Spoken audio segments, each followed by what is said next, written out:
knows about the grind. Yeah, bubble grind. Now we have a guy that could probably get in there if you... It's game day. The Edmonton Oilers hit the road once again.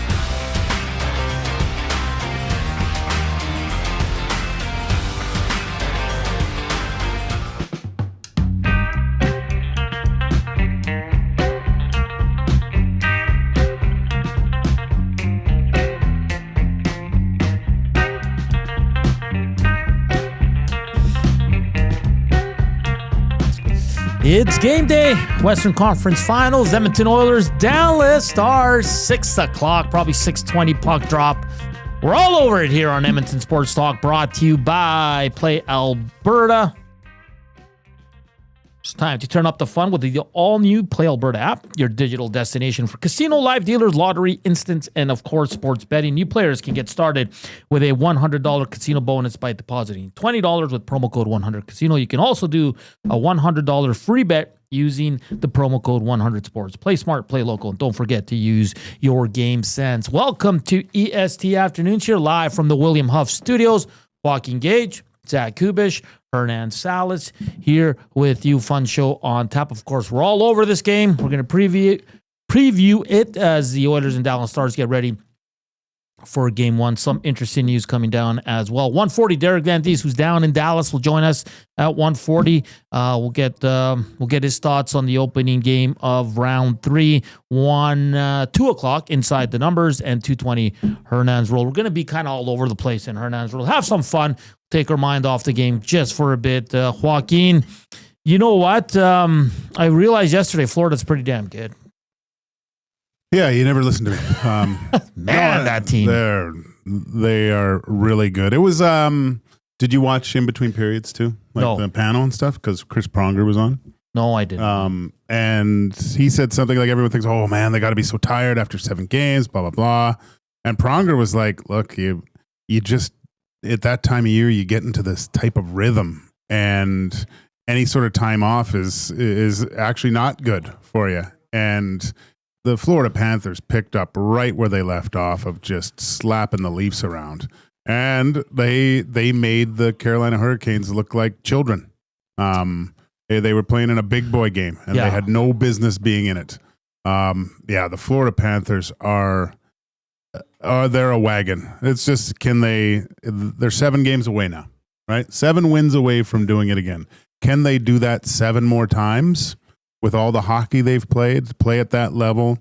I assume there's going to be a huge pushback from the Carolina Hurricanes in the last game. But like I was telling you, so I didn't like the fact that Rod Brendamore loses his marbles a minute and a half, 2 minutes into the game. I thought, why do that? You know, that you could see. I just looked at the faces of the guys on the bench, and I'm like, is there a need to do that so early in this series? But talking to Sean Bell afterwards, being a coach and being in that environment a little bit more than I am, said, you know what, maybe he saw something. And that's true, because sometimes even in warm-up, I've had coaches that have come in after warm-up and yelled at us because he saw it. He saw that this isn't going to go well, and he needed to do something to get something out of his team. And obviously, something was needed, because that was a very lackluster. I felt it was pretty lackluster from the Hurricanes all game. Yeah, I'm so intrigued by that, because I heard Huss and Dusty talking about, you know, in these 2 series, you want to end it quick so you can get rest. Rest is always going to be good. But like you said, and Chris Pronger was a guy who played a lot of playoff games, like they're just in a groove. They're not like if we had to play, you know, 3-4 games in a week, we'd be dead, because we're not trained like that. No. Like, do you know what I mean? These guys are animals when it comes to it, and they get the proper rest. There's not a lot of practice now. Like, you get your morning skates, you go out there for a bit, but you're not practicing hard or anything like that. So, I mean, ideally, you always want to finish it as quick as you can to get the rest, but I don't think, because remember Florida, the year they went to the finals but lost, they went to 7 against Boston, the huge upset. Mm-hmm. They dust, and then everybody was like, "Oh, they're going to be tired," and they went in and dusted Toronto. Like the Leafs we want Florida, and they got them all right. And because look at Florida now, they just came off Game 7. They're riding high. They played 2 days ago, and they came in and whooped them. Where Carolina was kind of sitting there waiting. Yeah, right? If you didn't know before that game and hadn't had any idea of how the previous series went or how long they went, you would have thought that the Hurricanes came off of a Game 7 2 days prior. Exactly. Than the Panthers, right? Yeah, and an amazing stat. So with the 5-2 loss yesterday to the Panthers, the Carolina Hurricanes have now dropped 13 straight games in the conference finals. Joaquin. So that means they got swept 3 times, and this is Game 13. That's crazy. I mean, good thing they're in Raleigh where, there's probably 2 reporters down there asking those questions. Yeah. Because if that was a Canadian market, that's front page of every newspaper. What is going on? These guys can't do anything in the conference finals. So, and as far as Brindamore, I get it. Like it's Game 1, 2 minutes in, and you're losing your you always and we get kind of upset here with Knobloch because he's always so chill, but his team is like that. Like they never panic. They're never like, holy, like, you know what I mean? And I'm sure behind closed doors when they were really bad after the Four Nations, he maybe changed his tone. And maybe, do you know what I mean? Yeah. But like in front of the public and when all eyes are on the team, he doesn't do that. And I think that's good for a team. Well, even when you watch some of the videos and stuff of the Oilers and Knobloch talking to the team, like in the dressing room, and they have to bleep it out. Hearing him swear is like, when you hear your parents swear for the first time as a kid, you're like, oh, he swore. It's just not right. You're like, whoa. It doesn't seem like he should be swearing at all. Yeah. So it's like, what are you doing, coach? Yeah, it's interesting. So Florida's good. What did you make of the whole Gostisbehere Marchand? Loved it. Shooting the puck at him. Then they're fighting, and Gostisbehere won't drop the gloves. Yeah. Well, Gostisbehere didn't want his helmet to come off either. It's Jesus, that's a little light in the feathers up top there. I mean, I was upset that he didn't Marchand didn't grab him and beat the wheels off him, because that's a brutal play, man. Like, you can't tell me he didn't mean to shoot that puck at him. Like, he's completely facing the other way, looking the other way, and shoots it completely at him. It was a joke. Absolute joke. He should be suspended for it, I think. I mean, you could really hurt someone like that. It's a sore loser play. Oh, yeah. And I mean, even I thought they showed the years ago when Daniel Alfredson did it to Niedermayer. Like, he double cocked it and goes, whoa, wait a second. I'm just going to fire it at one of the best defensemen ever to play. So I get it. And Marchand, he's doing the dark arts things. He's a good player still. When Florida picked him up, I'm like, really? He is perfect for that. I was worried a little bit because of his longevity in Boston. Yeah. And I didn't think it was going to happen, but I thought there might be a little bit of a hangover like the Rantanen in Carolina, the whole change of scenery and stuff. But this guy, just playing with one organization your whole career. Yeah. But I think the fact that he goes into a team that, they've won before, there's a lot of experience. There's mature players.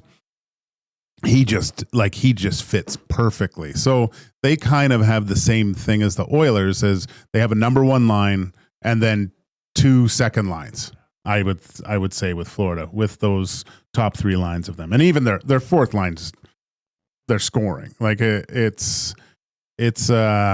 I mean, there's a long way for either Dallas or Edmonton to go here. Yeah. But what's looming possible in the finals is very scary. Yeah. This could be a rematch of last year, which is crazy, but it's great. As far as the Carolina Hurricanes, because people are asking, so in 2022-23, they got swept in the conference final by the Florida Panthers, okay? The next time they were in the conference finals, they got swept by the Bruins in 2018-19, okay? Yeah. And then they lost in the conference finals back in 2008-2009 to the Penguins. So they haven't won a game in the conference finals, and it's going back embarrassing a long, long time. I mean, far from over. They got to play another game. Oh, yeah. Carolina's got to be way better. That team is feeling good after going 7 with Toronto. And it's going to be a fun series, interesting series for sure. Let's get back to the Oilers one. And you know what? Reed and Jay had such an interesting conversation where a lot of the experts, ESPN, Sportsnet, The Athletic, they all had their picks, and it seems like almost 70% and higher picked Dallas. Really? And a lot of it had to do, goaltending, they're better, depth, they're better, but a lot, like Reed was saying yesterday, a lot of it's not true. How's their depth better than the Oilers? It's not. Like Reed said, the depth scoring for Dallas, they have 10 goals. The Oilers have 13. Duchesne doesn't have a goal. Okay, and what did Sam Nassler say yesterday? They need their depth scoring to show up, or they're going to be out quick. So it's very interesting that, again, the Oilers are not getting a lot of that respect. And it's fine. Listen, maybe a lot of people don't watch the Oilers regularly, but for me, when I'm looking at this, I don't think it's one-sided to Dallas. I truly don't. Like a lot of people are making it out to be like they're better in every area. Well, they're not. Let's break it down area by area. I mean, it's funny because when you look inside this market, it's everyone's worried, right? Which is understandable. They look at the other side. Oh, they have this, but you from the outside looking in, every other market's going. They look at the past record, like they've the amount of games the Edmonton Oilers have won over these past two series, right? And just on the role that they are, the fact that they're getting contributions.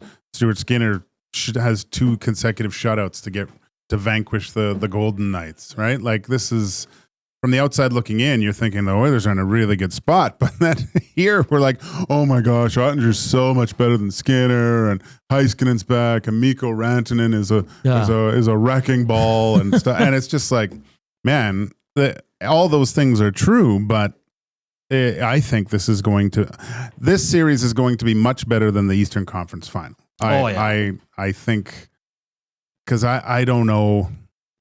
I haven't watched a lot of Hurricane, but I've loved Freddie Anderson for a long time, but I can't see him winning the goaltender battle against Bobrovsky, because even in the first period, goalie Bob was he had NHL goaltending, Stanley Cup winning goaltending that first period. He was great. And that's the thing. Like, listen, and if you watch the Winnipeg-Dallas, like Winnipeg dominated 2 of those games they lost.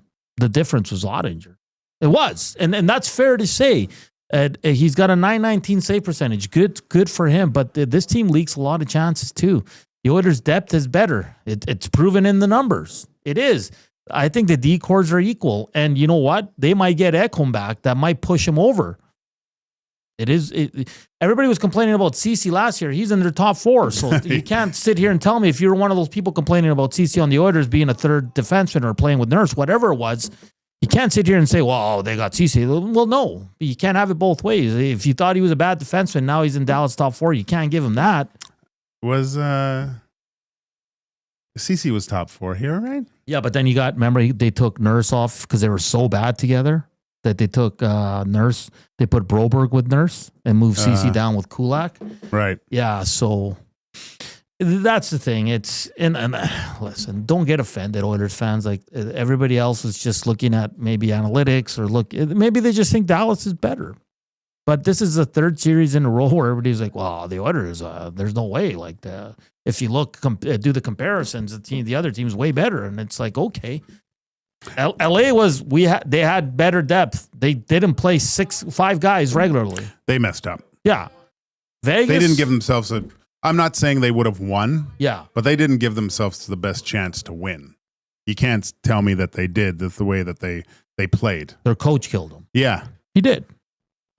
He absolutely did. Max Bezuzu. So many people worried about Rantanen going off when he's the 3rd best forward in the series. It's true. He's right up there with Dry and McDavid. He's a game changer. Yeah, but we had a Dallas guest on yesterday, and he goes, if the depth doesn't score, they're done. Because you can't just count on the power play and the goaltending for the Dallas Stars. They're going to need more. This is going to be a tough series, 100%, but I'm very confident in the Oilers. I look at the way I was looking at Florida yesterday, I look at the Oilers in the West. Like, it's going to be hard to beat that team 4 times. That's you done? Come on, Gage. You picked the gentleman's sweep just like I did. I know. But I probably changed tonight. No, don't. News coming from Knobloch today at the morning skate. No Connor Brown. He will be a GTD. Do you know what that means?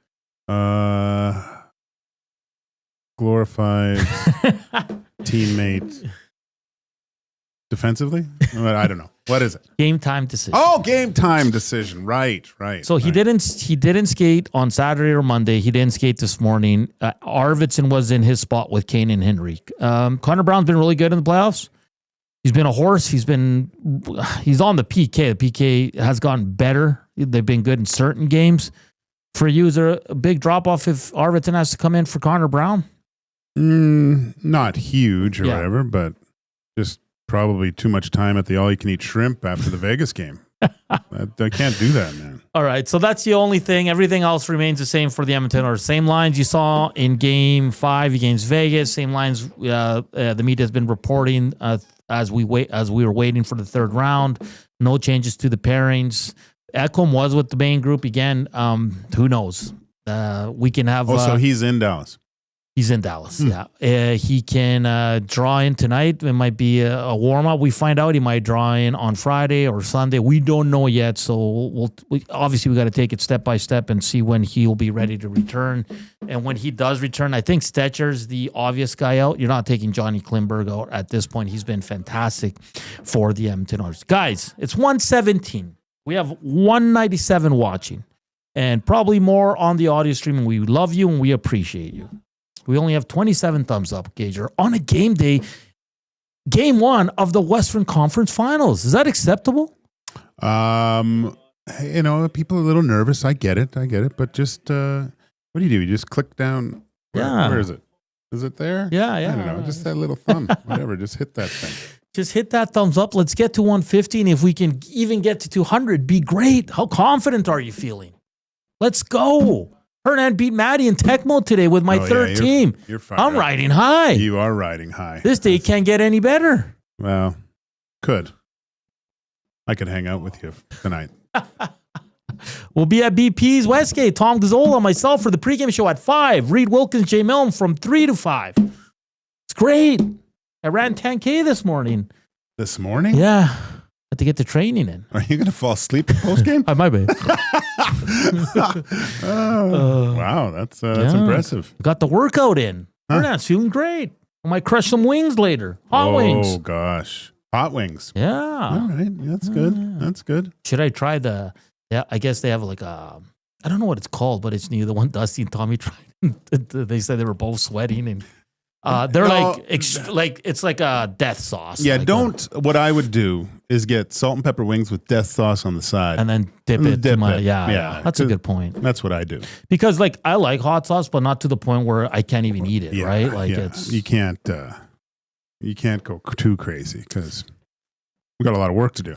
We do. If you're listening, iHeart, TuneIn, radio apps, like always, and the EdmontonSportsTalk.com. Hit us up on the nasty chat. We love you guys. Hit us up on the Rivercree Inbox, 780-218-9999. Like always, the afternoon inbox is presented by the Rivercree Resort and Casino, home of Tap 25 Restaurant, where the entire menu is 50% off 7 days a week from 2 to 5 p.m. Coming up next, we continue to tee up Oilers Stars Game 1 of the Western Conference Finals. We'll also hear from Darnell Nurse and Evander Kane. That's all coming up here on EST Afternoons.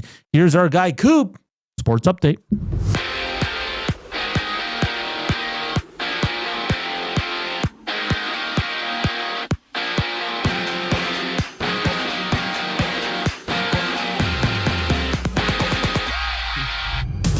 Edmonton's Connor Brown is a game-time decision ahead of Game 1 of the Western Conference Final between the Oilers and the Stars. Swing by Boston Pizza Westgate as Tom Gazzola and Hernan Salas preview the action live on location for the GCL Diesel Oil Stream pregame show, which kicks off at 5 right here on EST. Meanwhile, the tush push stays alive in the NFL with the proposal falling short of 2 votes, needing 24 total votes for a rule change. Teams like the Lions, Eagles, Dolphins, and Ravens were among the 10 teams who voted in favor of keeping the tush push.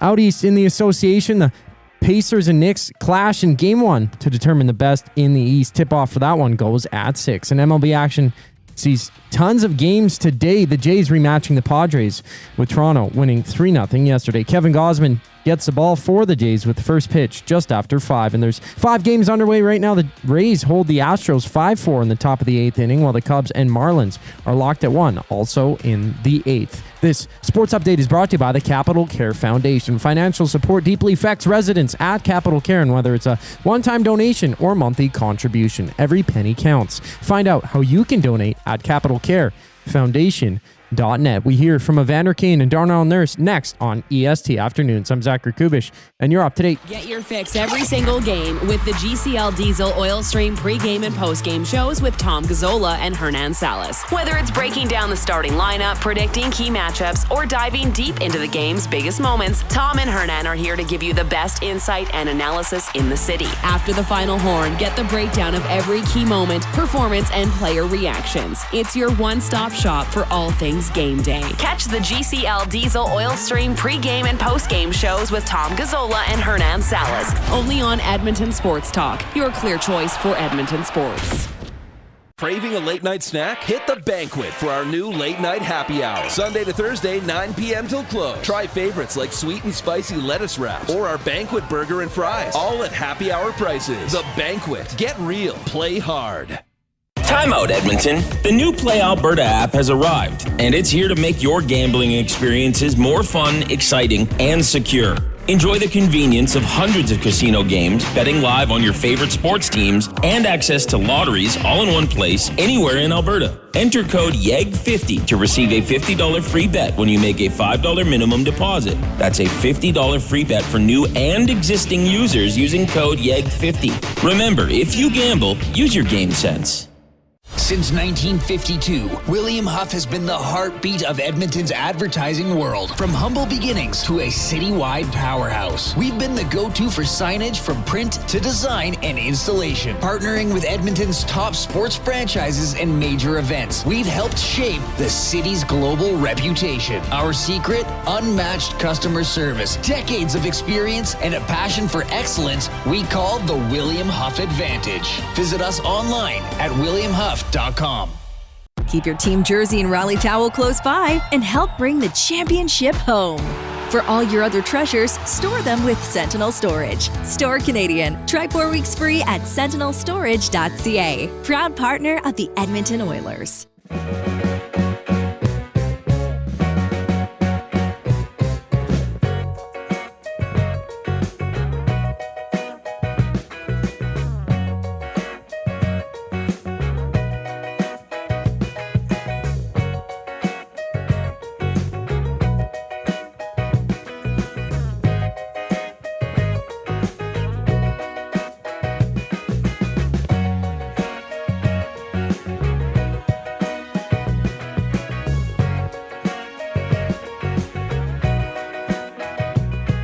It's 124. Lost important piece of my headphone. I don't know where it went. If you don't know this, Hernan's basically deaf, and I mean the how high he has these headphones on is amazing. Oh, I found it. Oh, he found it, and It's just as high as Dusty and Jay. yeah, they're deaf. Like it's weird, like how high you have those things. What'd you say? What'd you say? Yeah, Hello? It's absolutely amazing. Like if I don't have mine in, I can hear his. Let's get to the Rivercree Inbox. Okay. Hernan, we'll take it. Those clowns said the same thing last year, and the Oilers didn't stand a chance against Dallas. Bring it. It's from Mike from Calgary. Ian says, I'm going in this series the same way I have for the last couple of years. Game 1, I'm excited, but know how this team is, so go in with a loss, but if they come out with a win, it's a bonus. All right, Coach Mike. Are you guys expecting a bunch of 2-1, 3-2 games? What do you say? 2-1 or 3. What do you mean? Like low scoring? Yeah, that's pretty much. Like if we're putting like over, what would you put the over under at? Well, last series is always like at 6, Like 6.5. Yeah, I'd take the under. I'll take the over. Really? Oh yeah. Interesting. All we can hope for is multiple injuries to key Florida players if the Oilers beat Dallas. Laughing out loud, just joking. That's from Troll. C-Run says, Hernan might have inspired me to start smoking, running 10K, and pulling darts. He's a high-performance athlete, this guy, man. Oh, man. Wings, darts, 10K, doesn't matter. It was tough, though. I'm not going to lie. I bet. Like, when you're like at that 40-minute mark, like, holy crap, I got especially 20. at half lung capacity. That's it's exciting, though. I'm pretty pumped, man. I'm so excited. Jay's going to join you, too. Yeah. Oh, my gosh. Are you guys going to, like, push each other? Well, that's the thing, because I'm doing it with my boy Dom from the Elks, right? And Well, he's in good shape. yeah, he's a lot skinnier than I am, and like I saw him last week, and he did 10K in about 48 minutes. That's pretty fast. So like when you're doing the marathon, like I think we're gonna start running together, but I think we're all gonna go at our own pace eventually. Whoa. Just meet at the finish line. I see Jay like sprinting off the hop and just leading for the first bit, and then full mouth-to-mouth resuscitation after about 300 meters. Oh, it's gonna be great, man. It's going to be great, and I'm looking forward to it. And then yeah, we'll see what happens. JCD, life is too short to bet the under. Like tonight, it's interesting because again, everybody, Hernan here speaking to you. If the Oilers are down 2-0, if the Oilers lose this game, don't worry. The Oilers, the Oiler way. Yeah. What are you worried about? No, don't panic. No panic. I want panic post I game. want tons of panic. If they lose, I don't care what the score is. I want full panic tomorrow on the show saying we got to blow it up, get rid of the GM, everything. You know who's due for a bad game? Our boy Bush. It's been a while since we've talked bad about him. He's been good. Way to put that hex on him. No, Bush. Jesus. Bush is a beast. He gets better as the playoffs go, man. You know, you got to quit with your bad juju moments because you say don't do Don't worry, guys. Everything's going to be under control. Max Bezzuza says, Jay off the gates running like a golden retriever. Yeah. Oh, yeah. Yeah. Full like sprinting gi on too. All right. We got 70 thumbs up, a lot better than our start, but let's get to over 100 by the end of the segment. Let's go. It's game one, Western Conference Finals. We should be excited, happy. There's nothing wrong with being nervous. But let's just think back, Gage, if you're old enough, the decade of darkness. All those tough years when the Oilers were out by November and all we could talk about was the damn draft and new coaches and new GMs and all this crazy stuff. Ty Ratty killing it in the last 3 weeks of the season and we think he's the next star. And like, look where you are now, Oilers fans. Ty Ratty killed it in the last part of the season?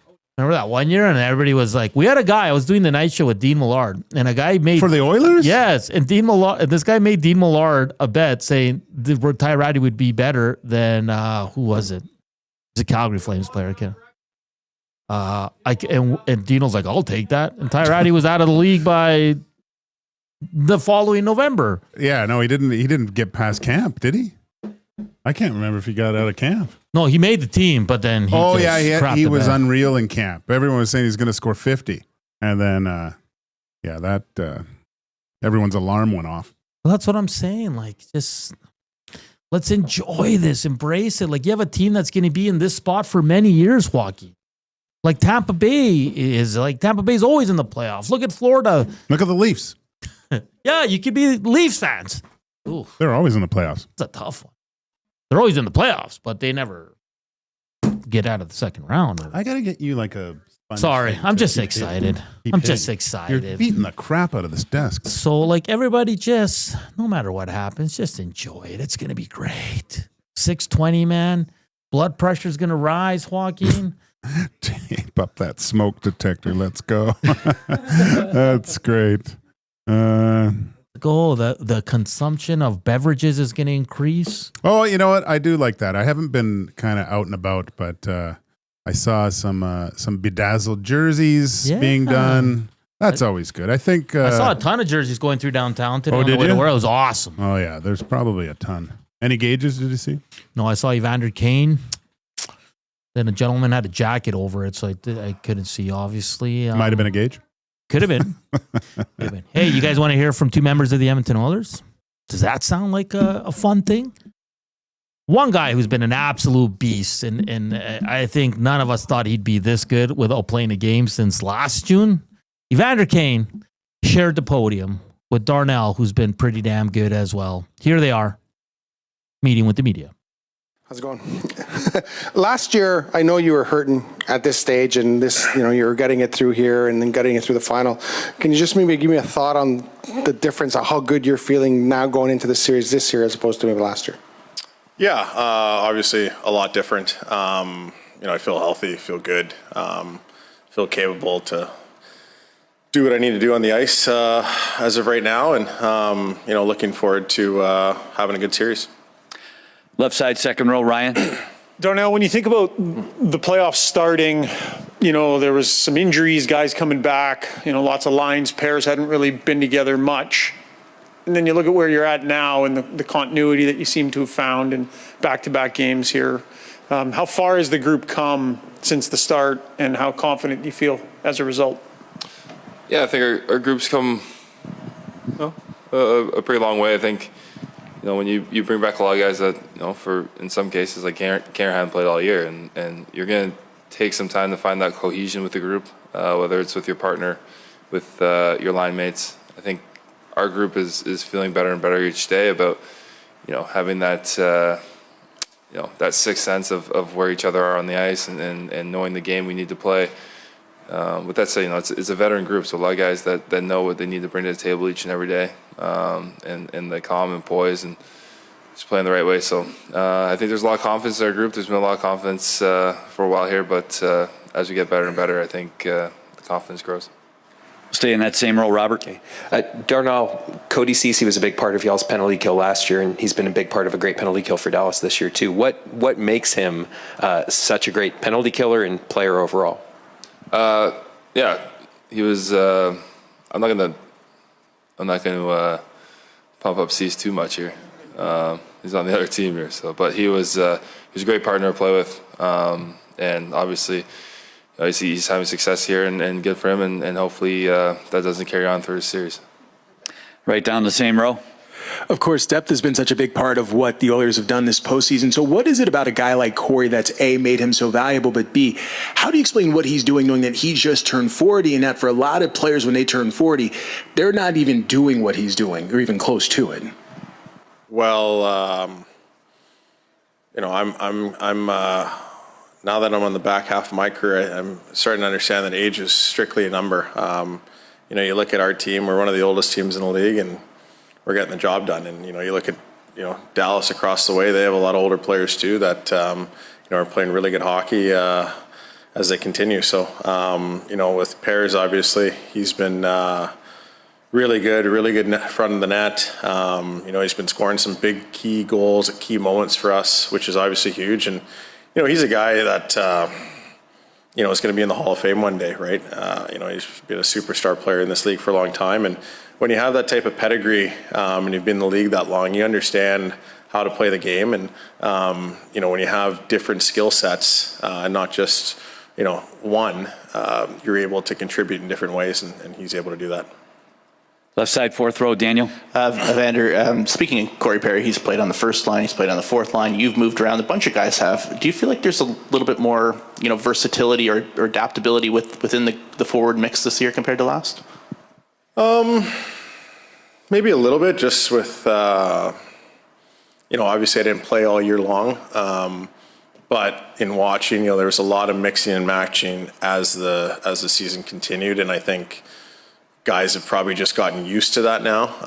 And, you've played enough with certain guys over the course of a season where, not that it doesn't matter, but you're able to adapt, as you said. And, I think that hopefully can be a positive for our group. And obviously you want to have some cohesiveness and some familiarity with lines and line combinations. But, we are able to adapt when needed. And I think guys are comfortable playing with anybody. Right side, second. That was Evander Kane and Darnell Nurse. I always find it awkward when you ask a player about his former teammate. Like, what are they like? Obviously, they love Cease. But like Darnell, like said, I'm not gonna. You loved him too. You had the Cease. Really? Ask me about Cease. Tussie says, "Did that guy just say y'alls?" I was like, "Oh yeah." Well, they're in Dallas, Texas, yeah. man. That's all. Texas. They're in Texas, man. That's pretty good. Ugh. Is that bang the glass guy? You shouldn't be able to do that. Yeah, he's back. Max Bezuzu's not happy with Darnell Nurse's look. I think the white T-shirt under the collared shirt. Oh, really? I get it, but whatever. He's old. It is what it is. He's old. Yeah. And questions about Corey Perry. Yeah. I mean, Kane just he was asked, "How do you feel? How are you looking?" He just looks different, man. Like he's Evander? he's 100% healthy, man. That's the difference. Yeah, and his style of play is built for postseason too. Dusty says Hernan after a Tecmo win just hits differently. Oh my gosh! No, Dusty, you should see this guy, Dusty. He's just skipping in here. It's unbelievable. Ever since the Oilers beat LA, I've told you guys I am so confident in this team. The Oilers win or lose game one, I'm like this, just even, man. I have no worries that they're going to bounce back. No worries in the world. Man, if they lay an egg tonight, tomorrow we'll see. But Gage, who cares? Because they'll win game two. They're coming home. Yeah, we'll see. We'll see how you are. You got to have more faith in the Oilers. I do. I have faith in the Oilers. I just don't have faith in you. To what? To lose it? Yeah, because you're emotional. You're really emotional. And with the Tecmo win, you're on a high. If the Oilers come out and don't play well, then I'm worried for you a little bit. There's no amount of wings and darts that you can have to make yourself feel better at that point. Rolls Royce, Evander. I like it. And yes. Oh, what kind of car do you think he shows up in today? Well, no, because I think, don't they take the bus? No, not Evander. Not Evander. I think that's only at home. I mean, now it's at the point where he has to do it, though, because it's kind of, it's part of his routine to get the high-end Lyft or Uber or whatever it is. And can you do that? And I'm not too fluent in Uber rides. Can you order an extravagant vehicle? Oh yeah, they have different levels. Yeah, I know they have different levels. So can you go, I'll get the Porsche or something like that? I think so, yeah. Well, I don't think you can request a car, but you can request like a basic. I'm sure it's easier in Vegas. You could probably do it in Dallas too, but I just wonder how he rolls in today. Another rolls? When you were on the road, did you like busing it or did you leave in a taxi before? It depends how far it was, and I mean, I would go on the bus sometimes. Sometimes I would just jump in a cab with guys too, like they wanted to get there early. I didn't mind getting, even if I wasn't playing, I didn't mind getting there early. I mean, it was a little bit different back then because the amount of preparation that you sometimes had to do with sticks, and now guys just take it out of that like that stick plastic and they're good to go, right? And the trainers tape their sticks. Man, no trainer ever taped my stick. Imagine me asking Staffy, "Hey, Staffy, tape this." He'd tell me where to go. I remember the Elks. There was always a handful of players that would Uber to the stadium way before the buses left. Yeah. I think, who was ridiculously early? Did you leave after pregame? Sean Horkoff got there so early, which I thought it was a little bit too much. Well, I won't say who, but there's a few players that always arrived early, and Chris Jones didn't like that. Oh, really? And then they kind of do a warm-up before the actual warm-up, and he was just he felt like they were gassing themselves too quickly. Well, you're there too much. You're in your head. Get there, get ready, warm up. You're ready to go. I think there was a definite sweet spot for it where, everyone has their individual routine where warm-up, stretching, getting prepared. Some guys like to shower before, all those different types of things, right? So, and I narrowed it down to probably about an hour and a half, an hour and 20 minutes before game time. That's where my sweet spot was. But the good thing about Jones, he never told them to stop. Yeah. He's everybody has their routines. He just thought they were there too long before the game. And I kind of agree with that. I think you just, like you said, you need to get there, feel comfortable, change, whatever get ready, get your warm-ups, or if you want to eat or whatever. But some guys were there 5 hours before kickoff. Well, for the Oilers dressing room, I'd probably just stay there because it's so nice. Exactly. Okay, we got to get to a break. DVD is locked and loaded. He is in Dallas. We'll continue to tee up game one between the Stars and Oilers Western Conference Finals here on EST Afternoons. We're back after the break. Keep slamming that thumbs up and hit subscribe if you haven't done so already. Here's Coop Sports Update.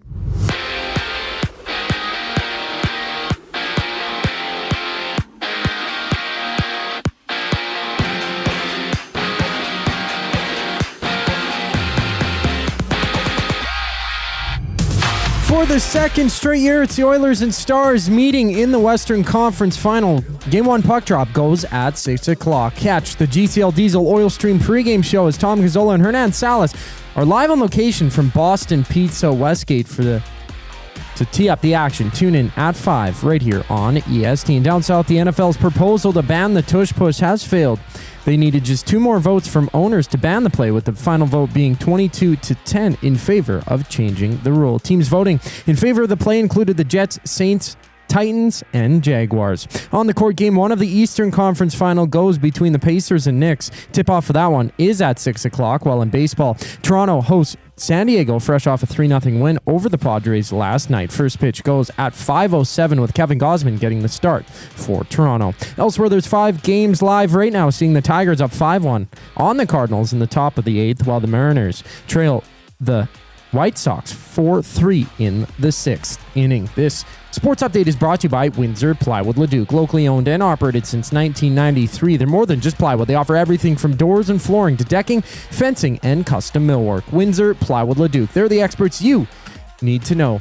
NHL.com's Derek Van Diest joins us on the other side of the break. I'm Zachary Kubish, and you're up to date. EST Hangout. I went to get on the post-game show at Ice House, and I walked down that street, and the amount of kids that I literally have coached. Oh, hey, Belsy, what's up? Oh, my God. Josh texts in, says, in the 2006 run, there was a stabbing every night. It became a very weird thing. Yeah, like, I remember in 06. More fun. Oh, my God, yeah. The EST Hangout, presented by Sentinel Storage. Weekday mornings 9 to 11, only on Edmonton Sports Talk, your clear choice for Edmonton sports. Your home for great performances is the Rivercree Resort and Casino. My mother used to let us not lock the doors. She's like, if you're locking the doors inside of the house, it means you're doing something you shouldn't be doing. Yeah, that's why we lock the doors. Host of the Bad Friends and Whiskey Ginger podcast, don't miss Andrew Santino, Freeze Peach, live at the Rivercree May 22nd. Michael, what are you doing? We have locks on the outside of the house to keep criminals from coming inside. There's no criminals inside of this house. Yes, there are, Karen. Get your tickets at rivercreeresort.com. Excitement, bet on it. Hey Edmonton, ready to take advantage of lower rates and better pricing? South Fort Chevrolet in Fort Saskatchewan has you covered. From rugged trucks to sleek SUVs. And with over 40 years in business, you can trust that you're getting the best deal on your new ride. As the proud title sponsor of The Nielsen Show, EST listeners can drive a little to save a lot with South Fort Chevrolet's transparent pricing and down-to-earth sales team. Visit us today in Fort Saskatchewan or online at southfortchev.com. Looking for quality building materials and friendly advice? Visit us at Windsor Plywood Leduc, family owned and locally run since 1993. From interior materials for doors, flooring, baseboards, and all the finishing touches to all you need for your outdoor projects like cedar lumber for decks and fences. Plus, all the plywood you'd need. Our full-time on-staff carpenter can help with anything odd-sized or custom. And from domestic hardwoods to exotic selections, we've got you covered. And if we don't have it, we'll track it down for you. Windsor Plywood Leduc. We're the experts you need to know.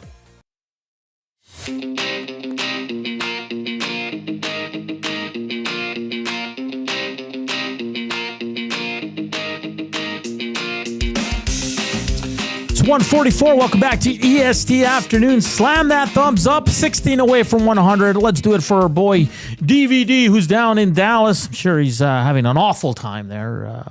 I just quickly, before we bring him in, Poop Stain says, I had a buddy who played hockey with, liked to shower before the game. I was just telling you, a lot of Elks did that too. It's normal, I think, in that.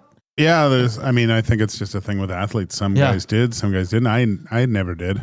I also knew guys that wouldn't shower after the Really? Really? Yeah. Oh, yeah. I've never met one of those, but anyway. It's different. Well, but I'm talking about when I played sports. Oh, when you played sports. Yeah.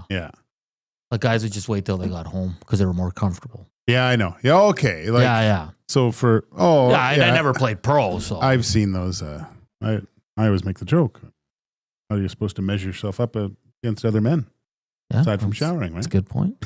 Evander Kane arrives on a horse, like many are suggesting. Yes. Full cowboy gear. And like a beautiful horse, like a stallion, man. Yeah. All right, let's get to DVD. We've made him wait long enough as we bring in Derek Van Diest from NHL.com. Derek, how you doing, my friend? Good, guys. How you guys doing today? Hey, good, man. Can't complain. DVD, before we get to the Oilers Stars, you played sports growing up a lot. Like, what's the time limit for you to show up before a game to get ready? Well, I would say about an hour. Okay. I think. Yeah, more than an hour. You know, it depends what sport, right? Like in football, you needed some time to put your equipment on, so maybe a little more time. Soccer, yeah. You know, I always have a dream that I'm playing soccer and I can't find my shoe. Like I can't find my second shoe. Yeah. Like I think in hockey, I've had that dream too, where you're like, where the hell's my other skate? And everyone's already out on the ice, and you're trying to find your skate. You're trying to put your skate on. But yeah, usually about an hour when I played soccer, maybe a little bit more when I played football. I took my time getting dressed when I played football, putting my equipment on, making sure everything felt good. So, and same thing with hockey. I was one of those slow dresser guys. Took forever to get dressed, like whatever. Everything had to just be perfect. My nephew's that way. He drives me crazy because I'm like, buddy, let's go. And then he's always the last guy out of the room. Like there's kids that come out with like 5 minutes. They're all ready. They're gone. Got everything in their bag. And I go in the room. I was like, buddy, my nephew doesn't even have his skates off yet. He's like, let's go. Let's go. But you know what, DVD? In soccer, I was like pregame, like, yeah, I like to show up, just enough time to get ready, warm up, do your thing. But after the game, I'd love just sitting in there, relaxing, talking about the game, shooting the breeze. So I get what your nephew's doing. He loves that part after the game to kind of wind down. So I have no issue with that. That's what he's doing. But I was amazed that the same kids are out like 5 minutes after the game's over, out the door, and there's other, all the kids are just still sitting there and half their equipment on. I'm like, buddy, let's go. Let's roll. DVD, you're down in Dallas. Good vibes down there. We just heard from Darnell Nurse and Evander Kane. Just look into game one here, DVD. A lot of the hockey media has picked Dallas to win this series, but when you do the comparisons, it almost seems the Oilers have the edge. How are you looking at this series in terms of the depth? Because Dallas hasn't got a lot of depth. I understand that. Oilers have won that second series due to their depth. What do you make of the depth for these two teams?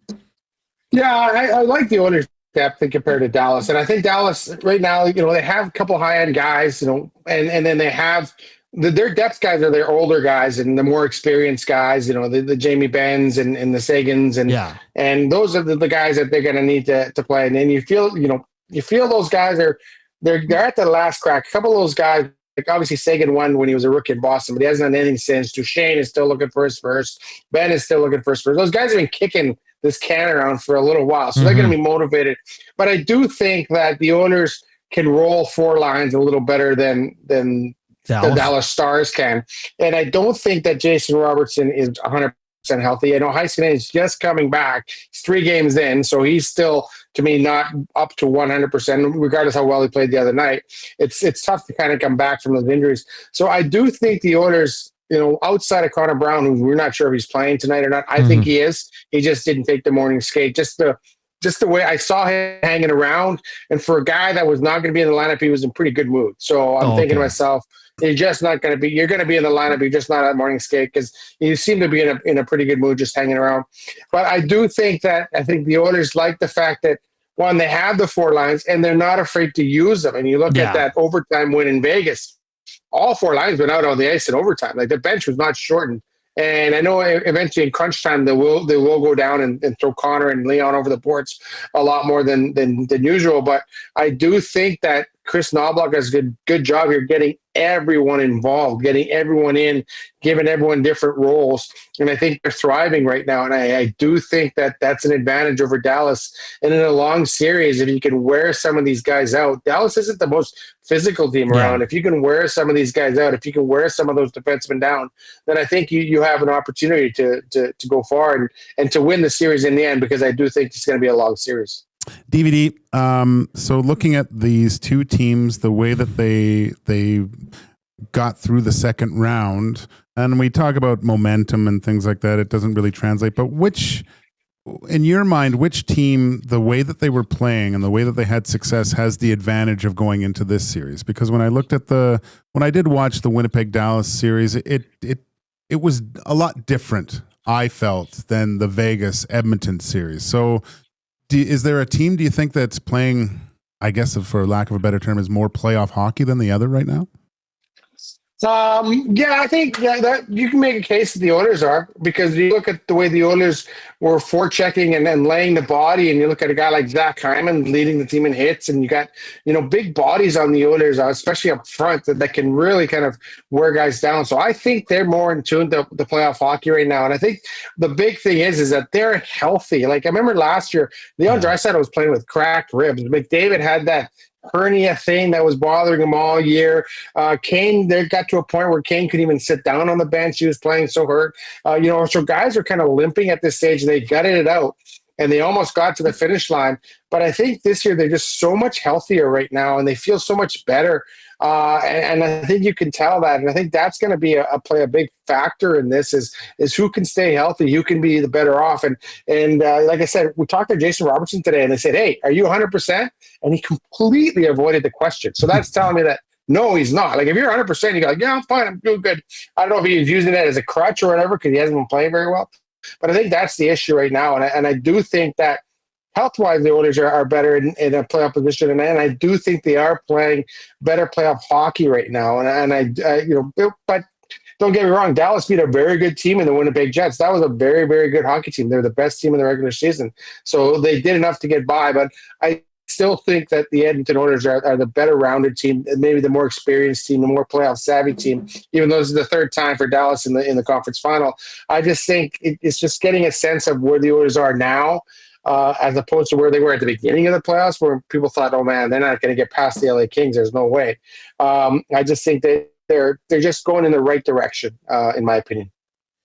DVD, Knob said probably no to Ekholm playing in game 1 and 2, but he's with the main group. By all accounts, you guys have been reporting he looks really good. He was with the group again. Is there a slight chance we might see him in one of these 2 games in Dallas?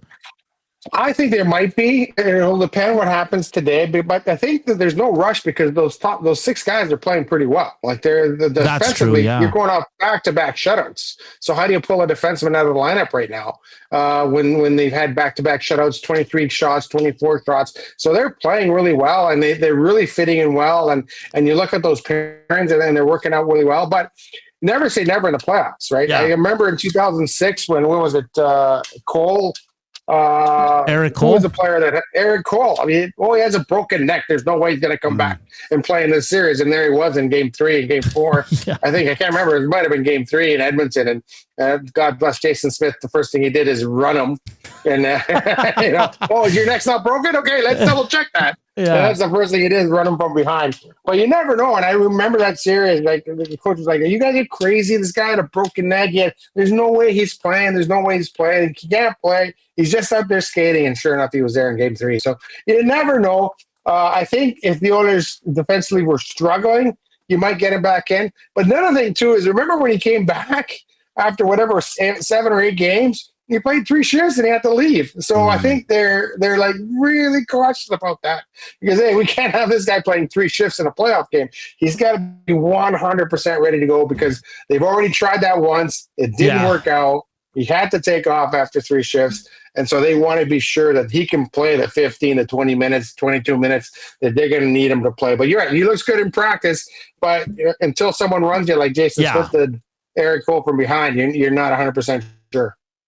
DVD, the looking in goal now with Jake Ottinger. I loved the fact in the last series how he said, "I want to be the starting goal for the U.S. national team," and he alluded to the fact that he said it himself that Stuart Skinner outplayed him in last year's playoff. He wants to make amends for this. Now you look on the other side of the coin. Stuart Skinner struggles at the beginning, gets back in, and is playing a really good brand of hockey right now. Do you look at this as kind of an even playing field with goaltending, or do you give the slight edge to one of the other guys right now? I think the only reason I give the slight edge to Jake Ottinger is because he's been more consistent. And I think he's played more consistent throughout the season. He's played more consistent throughout the playoffs. I think talent-wise, they're both very talented goalies and at the top of their game. they're both very good and can really steal a game for you. But I just think Stuart Skinner's got to, he's always fought with that consistency. He's always let in maybe one bad goal a game, and then he'll shut it down. Like, I think that's the difference in the goaltending right now. You're really not going to get a bad goal on Jake Onger. If you are, it's very unlikely. Stuart Skinner, last year he had a tendency to give up at least one bad goal a game or one goal you thought, oh, he probably should have stopped that. I think he's playing a lot more confidence now, but I think he's playing behind a lot better team. Like, they threw him through the wolves in game 1 and game 2 in Los Angeles. Like, the Oilers weren't ready. They had 4 or 5 guys that were just coming back out of being missing the last 2 or 3 weeks of the season. They didn't know what lines to run. They didn't know what deep pairings to run. They didn't know what would work. And yeah, they kind of threw the Skinner to the wolves in the first 2 games. And I think now they're a lot better in front of them. And I think it works as a tandem. Like, if the team is better in front of them, they're not giving up grade A chances. They're not throwing the puck away up the middle. They're not making all those mistakes. And the Skinner's going to be solid. And I think he's moving. He's square to the puck now. He seems solid. He seems confident. As opposed to early on, it was like a fire drill in the Oilers zone for a little while there. They almost stole game 1 because of Connor McDavid's brilliance. But you look back at that game, you're like, man, oh man, giveaway after giveaway, missing guys in front of the net, wide open chances. Like, I know that we in the media really get lit up by people. Oh, you guys protect Stuart Skinner, but we're looking at this thing as a whole. Like, I know that goaltending can mask a lot of deficiencies in your game, and Stuart Skinner, he hasn't really done that or didn't do that early on. But you look at the team as a whole. If the team in front of you is pretty good, then you're going to be pretty good as well. So I think that's the situation right now. Is that they're more careful with the puck. Like, you look at that game 5 in Vegas. I've never seen the Oilers dump the puck in more in my life than it did in that game. And they kept so many guys behind the puck. They're like, we're going to play this defensive style game. Yeah. We're going to be solid in front of Stu, and we're going to take our chances. And I think if they take care of the puck, don't throw it away, don't make bad plays, don't do draw passes at the blue line, just take care of the puck, make the proper play. I think the Oilers will be fine. I think Stuart Skinner will be fine. I think when they get in trouble is when he needs to bail them out because of a bad giveaway, or guys left all alone in front of the net, or no one's there to pick up the rebound, or guys are they're sliding all over the place trying to play desperation defense. I hate when a guy leaves his feet playing defense. It bothers me because you're just taking yourself out of the play. This is the NHL where you slide to make a play and the guy looks at you walking by and just walks into the net by himself. So stay on your feet, make those plays, clear the rebounds, clear the front of the net. Like, give Stuart a chance to see the puck. I think he'll be fine, because to me right now he's playing confident hockey, and he's playing against a guy that he beat last year. So I think we're going to see pretty good goaltending at both ends. DVD, thank you for the time. Enjoy the game down in Dallas tonight. Should be a good one, and I'm sure we'll chat soon, buddy. Sounds good. Thanks for having me on, guys. That's Derek Van Diest live from Dallas. Hotel room there, NHL.com. That's going to be it's going to be a fun night for all the media down there covering the game. And just as a note, Knobloch also did say Calvin Pickett's not on the trip. He's at home rehabbing. It's probably not a good sign either, but this is Stuart Skinner's net for the near future here. So we roll along with Stewie Skins coming off back-to-back shutouts. Some breaking news in the NBA, and I'm going to announce it because it involves a Canadian. Shams, the top insider for the NBA, says Oklahoma City Thunder star SGA, Shai Gilgeous-Alexander, has won the NBA MVP award. All right. Sources tell ESPN, first Canadian to win it since Steve Nash. Wow. Is that the only other Canadian besides Steve Nash? Probably, yeah. I think Steve Nash was the first. Yeah. So congratulations to SGA. They picked up an enormous win yesterday over Ant-Man and the Minnesota Timberwolves, just rolling. It was 114-88. So congratulations to SGA. I'm sure there's going to be more news on that as well. All right, we're going to get out. But first portion of this hour brought to you by the Canadian Brewhouse. Make your birthday legendary at the CBH. Epic food, killer drinks, and a vibe you can't beat. Plus, get free nachos with our app. Book your party now. The Canadian Brewhouse, our house is your house. A loaded hour 2 coming your way as we continue to set you up for Oilers, Stars, Game 1, Western Conference Finals. We're back after the break.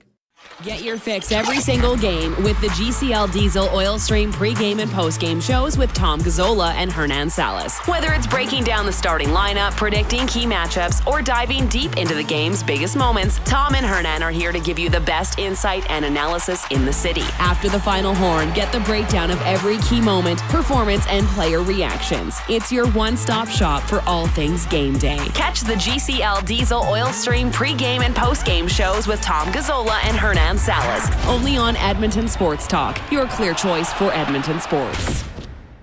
Friday and Saturday, May 9th and 10th, it's the Can-Am Sprint Car Challenge at Rad Torque Raceway. Alberta's best sprint car drivers face off against the American Rocky Mountain Sprint Cars in a methanol-burning, dirt-slinging border battle. Also in action are the modifieds, late models, mini stocks, and hobby stocks, making it a full weekend of family fun racing. The Can-Am Sprint Car Challenge at Rad Torque Raceway, just west of Highway 2 on Highway 19 at Edmonton International Airport. Get your tickets and info at radraceway.com.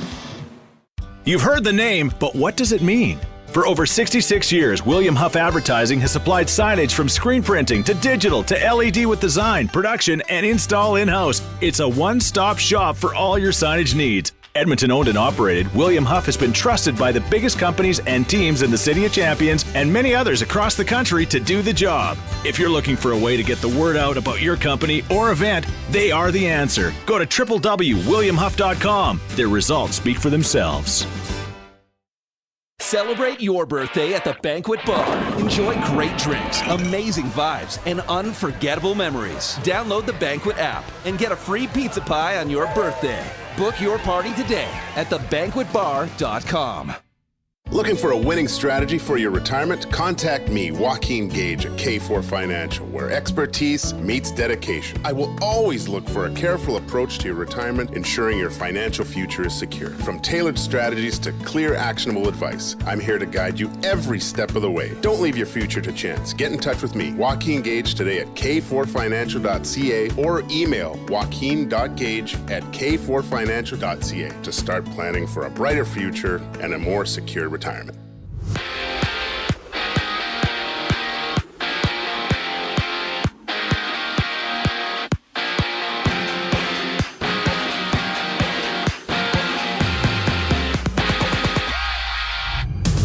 Edmonton hits the ice in Dallas for Game 1 of the Western Conference Final. Connor Brown of the Oilers is a game-time decision after missing practice today and Saturday. Join Tom Gazzola and Hernan Salas down at Boston Pizza Westgate as they preview the action during the GCL Diesel Oil Stream pregame show. Tune in right here on EST at 5 o'clock.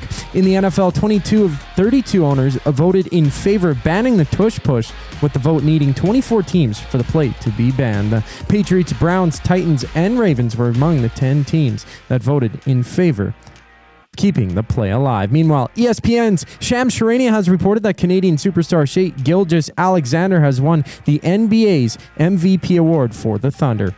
And on tap tonight, the Eastern Conference Final begins between the Pacers and the Knicks. Tip-off for that one goes at 6 o'clock.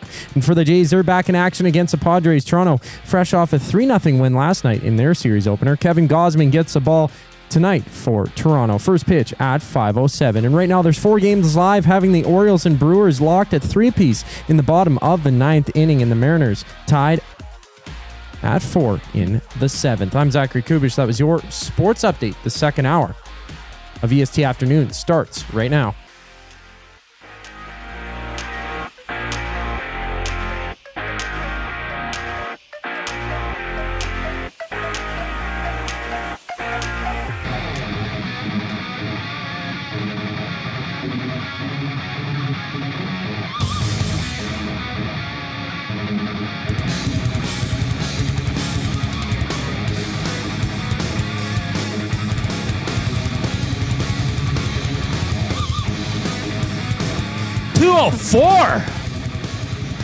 Oh, smokes. We got Hernan's running mix on. Talk about energy. Good job, Coop. Love it. It's hour 2 here on EST Afternoons, live from the William Huff Studios. Like always, hit us up on the Rivercree Inbox, 780-218-9999. Also on the Nasty Chat. Slam that thumbs up. We're at 109. We only need 41 more to hit 150, which is our playoff goal. Let's do it. You should be pumped. It's game 1. It's Wednesday, hump day. Wing nights in a lot of establishments. If you want to crush some wings and a few cervezas for the game, let's go. As you heard last segment, congratulations to SGA of the OKC Thunder for winning the NBA MVP award. First Canadian to do so since Steve Nash, which is awesome. They picked up a big win. They're up 1-0 in their conference finals against the Minnesota Timberwolves. It's a great day for sports. Quickly on the Edmonton Elks, my good buddy Dave Campbell reporting for their game on Saturday, which is their first preseason game. That head coach Mark Killam says Cody Fajardo, Will McElving, and Cole Snyder will be the quarterback rotations for Saturday's preseason game. Trey Ford will be on the sidelines, but will not play. Fajardo more than likely to start, so you will not see Trey, which is usually what you get when the team goes in the preseason on the road. You get a lot of the young guys there playing. At home, you'll probably see more of the vets. Connor Brown is a game time decision, but DVD said he saw him, and he didn't look like the guy that wasn't going to play. He said he looked pretty chipper and healthy and all good. So obviously not healthy, but I mean, he's not going to be showing anything right there. So we'll wait on that. If he can't go, it's Arvidsson and Ekholm, according to Knob, will not play, but you never know. It's the playoffs. Great poll by DVD on Eric Cole there in 06. And Calvin Pickard is not on the trip. This is Stuart Skinner's net for the 2 games, regardless of what happens. Did I miss anything, Joaquin? Oh, what's his name? Tormund Giantsbane will play tonight. That's Connor Brown. Oh, you have to watch Game of Thrones. Oh, okay. Does he look like him? Yeah. Okay. What's the name again? Tormund Giantsbane. If you're a Game of Thrones fan, he was. I never watched that show. Ugh. Yeah, I know. I failed you again, didn't I? No, you just disappoint me. Well, you're a dad. Yeah. No, yeah, Connor Brown's in, sure. John Carlo, I'd be more proud if he wasn't a flop art. It's not good for the game. Oh, come on, John. Who? SGA. Oh. It's the NBA. They all do it. Oh it's not just him. Yeah, does he get more? Sure, probably. But he's a great player. That's why. So, like, when it comes to basketball and soccer, I don't get upset anymore about the diving and the flopping because it's part of the game. I can't watch the I know. Beautiful game. But the beautiful game, diving has become part of it because you create opportunities, free kicks, you create penalty shots, and it's awful. And in basketball, you flop because you create free throws, you create opportunities. And yeah, I'll be honest, I don't like it either. As a soccer guy, I don't like it in basketball either. But it's part of the game. Accept it. Move on. What was the one last year in Atlanta? Atlanta. Didn't Matty go down for the CONCACAF or whatever? He went for the Copa America. Yeah, okay. Not Chile, Canada, Argentina. Yeah, well, that game, I was losing my mind watching that game, watching the Argentinians just fall. He blew on them, and it was like you shot him in the chest. You should not watch South American soccer then. Oh my God, it was bad. My initial kind of, because I played soccer as a kid and stuff, and watched the Vancouver Whitecaps. But my first initiation into soccer was the Premiership, because when I played in Scotland and I watched a lot of Premiership games. Yeah, and there was some diving or whatever, but the fans get on them a lot in the Premiership, right? So it was, and then you watch some Champions League games. I go, what is going on? What are the refs doing? And it was worse. I watched some Spanish games, and then forget about it. It was terrible. You can't. It's unwatchable. I'm sorry. You could make that game so good. When I played soccer, my cousin, man, did he dive? Oh, but he had it down to an art. There's no art to that. I remember one game he'd play kind of like a target, so we'd give him the ball in the offensive zone, so he'd have his back to the other team's net. But like every time he received the ball, it was like a flop, and we'd get free kick after. And there was one game I remember in St. Albert that we were men's league. So we were playing a team that was just like it was a youth team that came to play men. So they're all like 16 to 18-year-olds. And this one kid was just, my cousin would dive, and then this guy would yell at him on the ground. And then his parents were going crazy and no chill, like insulting my cousin. And my cousin's like, then stop fouling me, man. But he wasn't fouling. He God. was just diving, but he had it down to an art. It was amazing. I'll never meet your cousin. Part of the game, man. It's part of the game. I would Zidane everybody. I'd be headbutting everyone in the chest. Yeah, but when you play soccer, you learn how to there's certain plays where you learn how to throw yourself on top of the ball too, and you're just kind of like, come on, ref, and the ref has no choice but to call it. Let's get to Inside the Numbers for Play Alberta.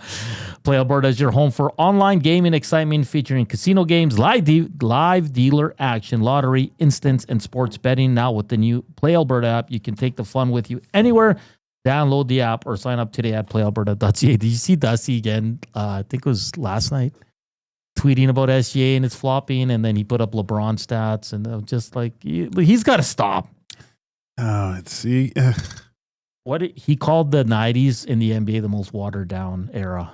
I was like, you got to be kidding me, Dusty. He doesn't. Yeah, he's got to protect LeBron, though, I just right? put him in a headlock and give him a It's not right. You can't compare the two. No, you can't. It's and it's fine. He has his thing. It's funny though, because if he was born 10 years earlier, there's no way he would say LeBron is the best ever. No, not even close. John Carlos like, you can't tell me flopping is good for the basketball. Sorry, no, but like John, it's part of the game. It's been done since. Oh yeah, it's baked in. Yeah, it's like, part of it. It's part of it. Like, and if you played, trust me, you would be doing it too. Trust me, you would. Yeah, it sucks. It's annoying. Trust me, man. I get it. Everything's a foul in basketball. I get it. And I get it with soccer flopping too. But when I'm playing, I'll flop. Like, can you imagine if Gostisbehere shot like if that was soccer, like the guy would have went down, and even members of his family would have went down to try to get that call. Like they're just two different breeds. Yeah, it's crazy. Did I say Inside the Numbers already? I can't even keep track of what I'm doing. Did I read the liner? Yeah, I did. It's hour 2 EST Afternoons. Hey, Tommy's here, eh? Yeah, I feel better when Tommy's here. Yeah, it's good. It's really good. Tommy, I think he has some family from Italia coming to visit us here. That's going to be great to meet them. Are they coming in? Yeah. Cool. Well, you might not be here, but they're coming in after 3. Oh. Yeah. Well, I might be here. I got to go to the watch party tonight. Are you leaving from here? Yeah. Oh. Signing autographs. Oh. All 6 of them.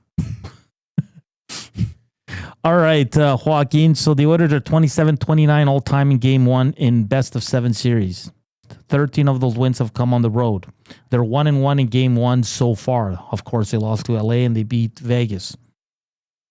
I think Dallas is like on a 0-6 stretch in Game 1. Oh, really? Yeah. Wait, did they lose to Winnipeg? Yeah, no, Winnipeg. Yeah, they did. Winnipeg lost the first 2, I thought, didn't they? No, Winnipeg won the first one. Okay. Can anyone let us know? We're too lazy to check. I can check right now. So Game 1s, and again, the Oilers, you can say what you want about the Oilers in Game 1s. Yeah, it's kind of hit and miss, obviously, but I'm not too worried about it. Let's see here. The Jets, yeah, they lost. No, they won Game 1. What are people talking about 0-6 I heard earlier today? Yeah, they won Game 1 in 3-2. Oh, okay. People are asking, is diving the national sport in the jungles of Chile by Big Uke? No, the only diving Hernan did was cliff diving, escaping cartel. When we went to Mexico on our city tour, like we stopped and they had these cliff divers. Buddy, I'll show you the videos after. These guys are insane. You didn't do it? Are you crazy? Like, and not like diving into like a calm part of the ocean. Like, it was like big waves, like with rocks. I was like, these guys are unreal, man. Unreal. So, yeah, diving, flopping. Deal with it, people. It's part of it. Sorry. Right, Gager? Yeah, no. That's Max, stop giving Dusty fuel here. 6 expansion teams in 8 seasons. Stop it. All right, Gager, continue with Inside the Numbers. The Oilers have 43 goals for this playoffs. Dallas has 43. Dallas has 34. So the Oilers outscoring them by 9. Goals against, the Oilers have 34. Dallas has 38. Really? So you'd say the Oilers are better. Power plays. Dallas 30.8, which is pretty good. Oilers 25. Yeah, but look last night. Yeah. It doesn't matter. No. I'm just reading the stats. I know. PK, Dallas 86.1, which is pretty damn good. Oilers 66.6. Again, looking at last night, what was Carolina's PK going into that game? And they allowed 2 power play goals out of 3 opportunities, I think, yesterday. So you move on. And the eye test shows me that the Oilers penalty kill has improved tremendously over the last few games that they played. Yeah. Right? Obviously, they didn't allow any goals because they got 2 shutouts. But it's well on its way. That's one of the keys, man. I think this is an interesting specialty team series. It is. I think the team that can stay out of the box the most here is obviously going to have a little bit of an advantage. Just looking at those 2 power plays, they're quite potent. You don't want to you don't want those guys to be comfortable at all. And I wonder how Dallas will perform against the Oilers power play, because it has been. I mean, it's 25%. It's been okay, but it seems, again, the eye test seems they struggle a little bit, right? So I wonder if they'll have a very aggressive PK, because I don't think they were too aggressive against Winnipeg. I'll give you this fact for inside the numbers. The Oilers have yet to score a power play goal on the road these playoffs. Can tonight be the night? A boosh bomb. And shout out to Smitty the Welder and Big Uke. Thanks, guys. 0-6 at home in game 1s is the record for the Dallas Stars. Yeah. So not in total game 1, so just at home. So, I mean, another check mark for the Oilers, Joaquin. Yeah. Like, there's a lot of good stuff here again for the Edmonton Oilers. These are stats before, but I really want to see how these match up. Sailor says, I would love a Joaquin Gage signature. Brought a Hamilton Bulldogs card to the first Nasty Bash, but you didn't show Gage, or I'm still crying about it. Oh, get in line, buddy. Coob, we got to check in with Coob, man. My He's good busy buddy. back there. How you doing, Coob? I'm doing good, man. Just hard at work. Not hardly working like I usually do, yeah. Did you get that hat in Seattle? Yeah, it's a hat that says Seattle. It's pretty. That's what I figured. Yeah. No, I actually, I bought it down the road, actually. Oh, did you? Not in Seattle? I got it in Seattle. Yeah, Oh, okay. Nice corduroy hat. So I had to pick up some memento from. You don't see very many travels, corduroy right? hats anymore. Oh, and they're nice too. I think It's nice Ryan emerald green. Ryan Whitney, I think, is wearing one on his podcast. That's corduroy Edmonton Oilers. It looks corduroy, yeah. Yeah, there's a lot of those 47 brand started releasing retro hats that are all corduroy as well for all the NHL teams. I bet they do that for NFL as well, but yeah, it's a big thing now. Hey, we didn't ask you yesterday. I was camping over the long weekend. It was solid, man. It was nice to detox a little bit. Get away. Camping? Yeah, get away from all the screens. Oh, stuff like that. Oh, Yeah, visual yeah, detox. Okay. What was the like, best? what do you mean? Yeah. What's the best thing you guys cooked? We didn't cook too well. One of our buddies who was supposed to bring the cooking element, the cooking stove, forgot it. Of course. Oh, boy. Well, I know we had to cook on the fire, but it was raining a little bit, so we figured that out. Somebody brought some, frozen burgers. We had one guy who was a part of another group which showed up. He brought 32 frozen burgers for absolutely no reason at all. We didn't eat all of them, but I had a good glizzy on the on the fire. Because you like your food, Coob. That's why I ask. I like my food, but I'm not good at cooking it. Oh. Yeah, so we ate some camping food for sure, some beans and stuff. What'd you burn in the kitchen just now? I don't know. Didn't you have something? I had a pear. Oh. Yeah. Oh, okay. I thought you cooked something. No, I'm very lazy. Where'd you guys go? What lake? Abraham Lake. Oh, just, where's that? 20 or 30 kilometers away from Nordic. A little small village town. Yeah. Oh, We got a nice cafe there, Miners Cafe. Was it busy? Like, were a lot of people camping? There's like 2 or 3 people in the area that we pitched up in okay. and on Crown Land, but it was free range. Basically, there was nobody there, but the So water you're was tenting? very receded. Yeah, tenting. Really? Nice. You got a whole setup and stuff? Yeah, I had to haul a lot of stuff because we couldn't traverse the vehicle through there, so we had to park it and then bring And our hike it rubber boots in. and stuff. Look at Yeah, you. yeah. So you were Getting there. some exercise. You were there till Monday? Yeah, until Monday morning. Woke up Wow. at like 5 a.m. each day. It was awesome. Big Sunrise and stuff. Big Yuka says, the guy who forgot the stove should never be invited again. No, he won't. You had one job. Oh my gosh. Yeah. And he's the guy who knows camping. He forgot some extra batteries too. Good thing we didn't need them. But you still have the fire. Like, I like cooking over the fire, to be honest, Joaquin. Like, I like I don't like the stoves and stuff you can buy for camping, you know, but I like over the fire is just better. It's harder. Sure. I mean, I find that's like late night stuff over the fire. Breakfast things, I do like the it's easier. The stovetop thing, the propane thing. I like that. But yeah, no, when you get the big roaring fire and get the dogs on there or something, or the big cast iron and throw it on top of the coals. Yeah. I'm down for that. Yeah. The glizzies are money. Hey, 121 thumbs up. Let's go. Oilers game 1. Let's get to 150. We got 40 minutes to go. See, Michael, I'm going to butcher this name, Siazia. It blows my mind how the media throws around the word shutout on game day. Michael, don't worry about it. Come on. We're not saying Edmonton's going to get a shutout. We're just we're referencing past games. I think what you're referring to is you don't refer to a goalie having not allowed a goal in game, saying, "Oh, he might get a shutout." Then that's bad juju. If Dallas scores in the first 2 minutes, trust me, it had nothing to do with us saying shutout. Okay, like come on. Gold medal Mark, check this out. Hey guys, I'm the DJ at the Edmonton Marathon. Stoked to line up a tune for when Hernan crosses the line. That's dope. Let's go. He's going to have to sing it after he's the DJ? Yeah. Gets over Really? the finish line. I didn't know that. Gosh. A live rendition of La Bamba after you run that? Great. That'd be Wow. rad. You're going to have your own exit music. Yeah, that's good. Are you going to do you want La Bamba? No, I'll probably pick something else. Well, I don't play for the Oilers. So it's part of your shtick now. My shtick? Let's see here.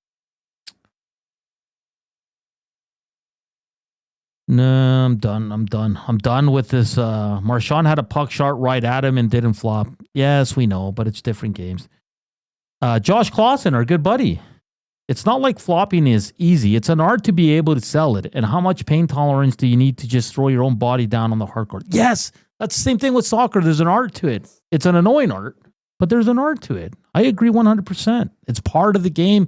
Yes, it's annoying as hell. I get it, but it is what it is. And yes, hockey players are the toughest. Right? Well, it's just a different culture. I'm kidding. Just bugging. I'm not saying that they are. No, I know. I love I think I posted the meme the other day of Ovechkin in the playoffs, gets a puck. He's on the bench, gets a puck right in the mouth and just turns his face and then kind of wipes it and checks for blood. And then you have the Brazilian soccer taking a corner and the guy kicks it to him, hits him in the shins, and he goes down like he was shot holding his face.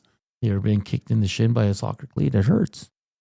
The ball hit him in the shins. Oh, well, the ball hurts too, depending on how hard this. Stop it. I've been hit in the face by a ball in recess and cried, but like I'm not, Yeah, you were 8. Yeah, exactly. That's the point. Tell Tommy's relatives Baggio says hi. Benvenuti. Benvenuti. Benvenuti. Benvenuti an Edmonton. You don't have to use the hand gesture. I feel like it's not going to make you more Italian. Oh boy.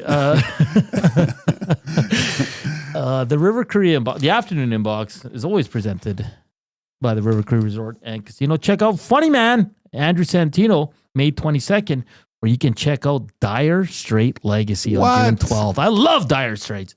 Get your tickets now at therivercreeresort.com or hit up the Rivercree box office. On the other side of the break, we'll do Hernan's roll. We're going to switch gears just a tad. We're going to have some fun, hit on a bunch of different topics. Lots going on, so we're going to have a little bit of fun. And then in the final segment, we'll get back to Oilers Stars. Is that cool? Cool. Hit that thumbs up as we say hello to, I think, some of our Winnipeg audiences join us. The Winnipeggers, the Husterites, the WSTers. But first up, our guy Coop with your sports update.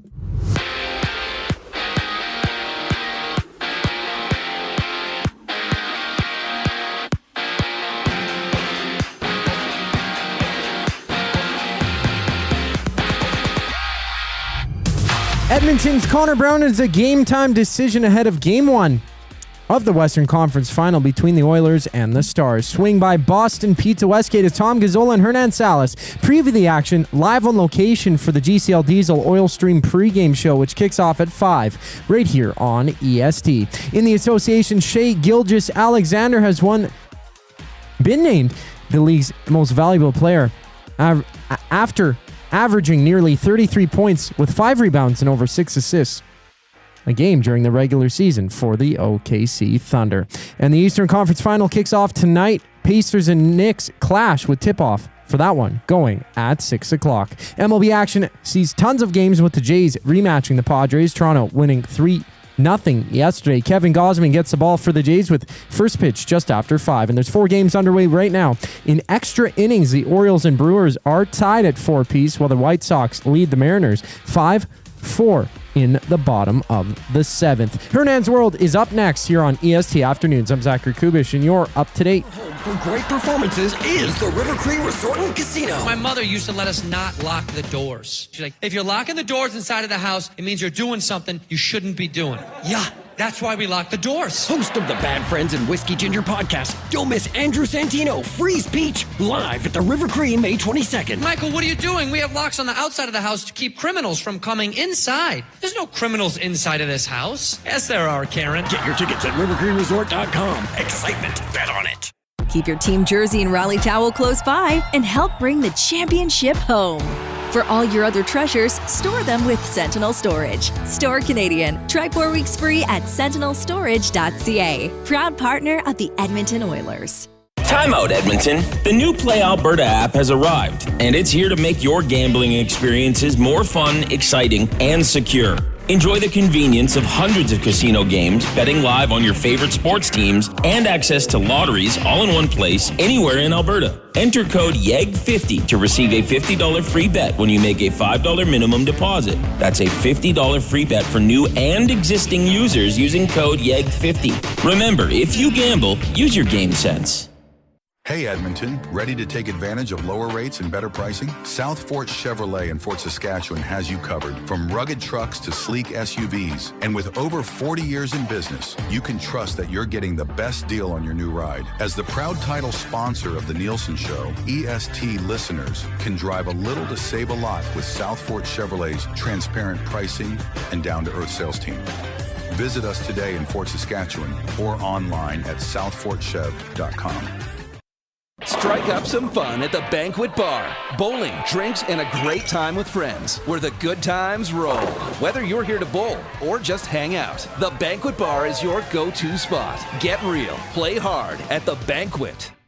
Got some gently used furniture or home goods that need a new home? Find Edmonton is here to help. Every month we furnish over 100 homes to those transitioning out of homelessness, and we need your gently used furniture and home goods. Drop off at 5120 122nd Street or call for free local pickup. Just visit findedmonton.com to learn how your donations can help create a home for someone in need. Plus shop our thrift store, in-store or online, with proceeds benefit those moving out of homelessness through housing supports. Visit us at findedmonton.com. Find Edmonton, supporting our community one home at a time.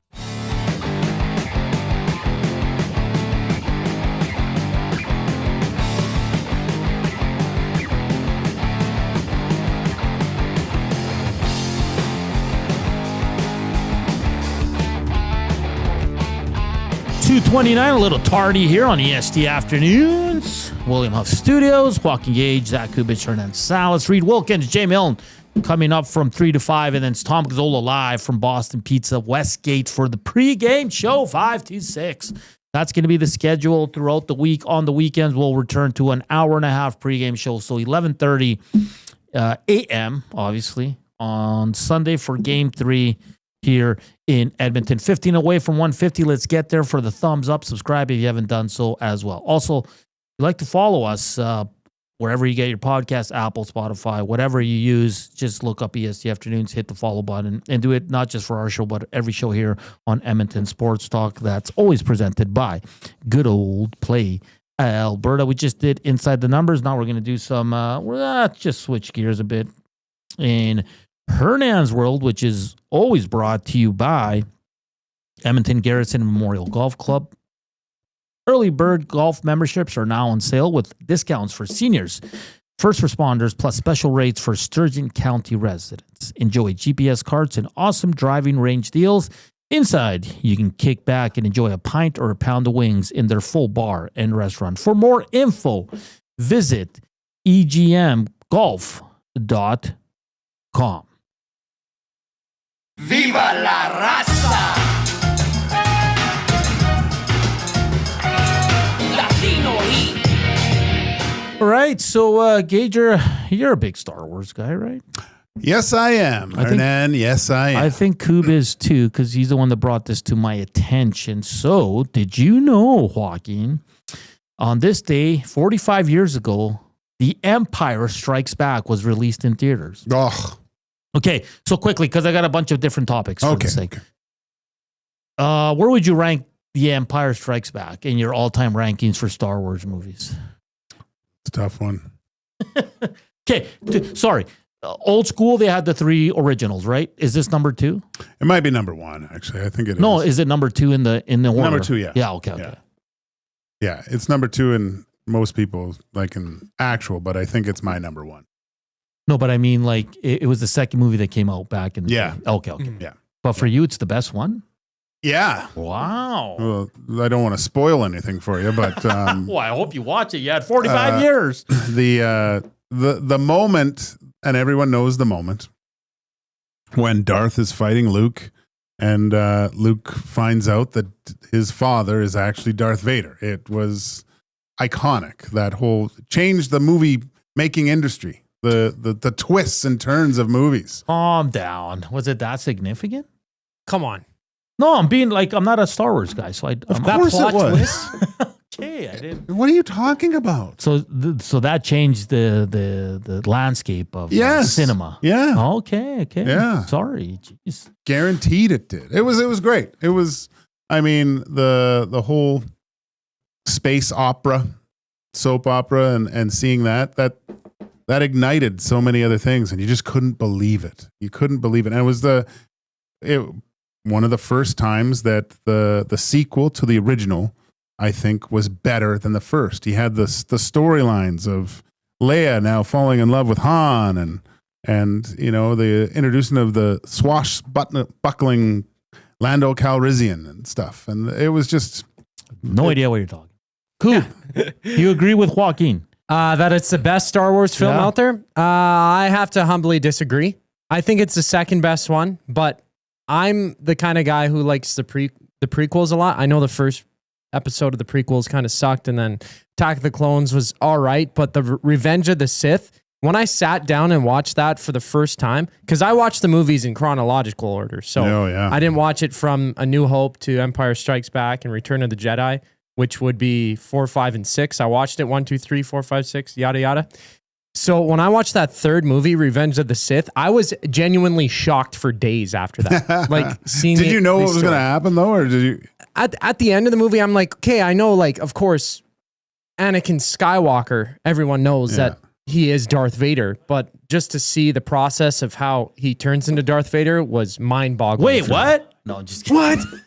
Spoiler alert, 25 years in the making, or 45 I'm never going to watch these, so I don't really, it doesn't matter. See, you know what? That's fine. I mean, even Trev, because really, if you're going to look at a series though, and I do believe it's my favorite series, and Reed Wilkins, I think he agrees with me, and you would like it. Okay. And it's not all like the Force and lightsabers, because I know it's not real to you, and that couldn't happen. But Andor is a fantastic series. Okay. And it's more espionage and spy stuff and things. I think you would like it, because if it was just set in a different kind of setting, you would say this is one of the best things I've ever watched.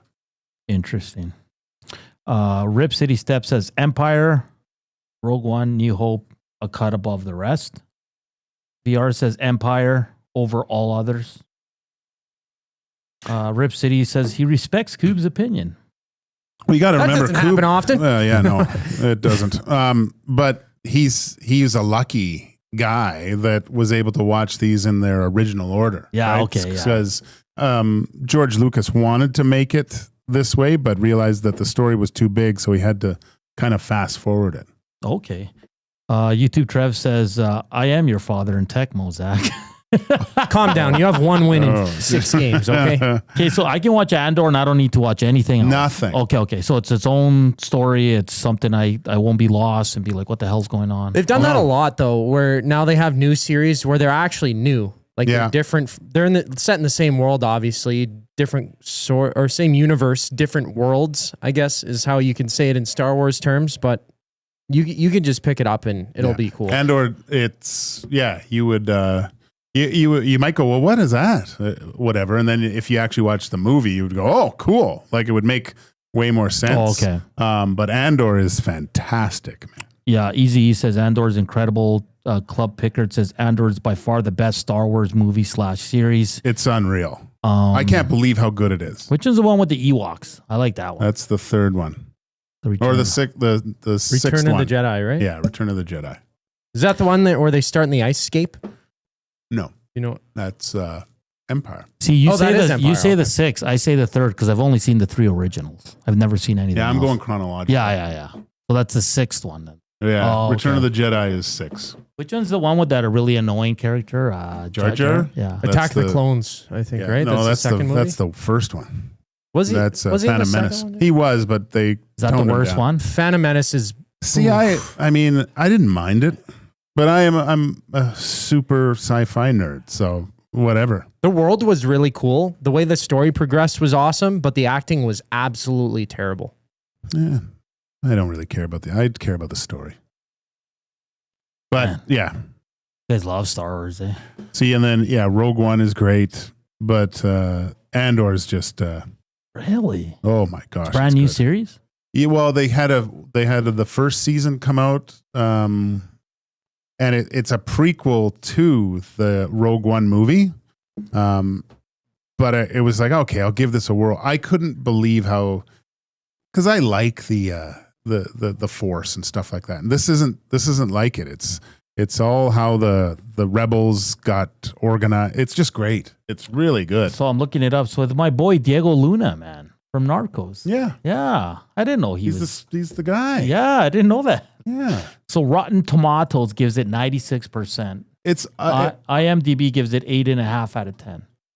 The first season, I couldn't believe it. I was like, that is the best Star Wars series I've ever watched, and I'm like 3 episodes in on season 2, and it's just as good, or it might even be better. Bronco Nick says Obi-Wan was the best series. Yeah, it's okay. It was great, but he won't like that. He doesn't like there's lightsabers. You know the one with there are other ones. The Mandalorian. Mandalorian's fantastic. Ahsoka Tano. What's the other one after Mandalorian? There's Boba Fett. That's not good. No. Okay. And there's Clone Wars, which is a full animated series. But you won't be into that. That's a very there's long one. There's a new animated one. Rebels? Too. No. I could actually look it up. I haven't. It's kind of more along the lines of the Sith, I think. Big Geek says, my favorite part of Star Wars is when Captain Picard drives the space car really fast. See, top 10 moments in film.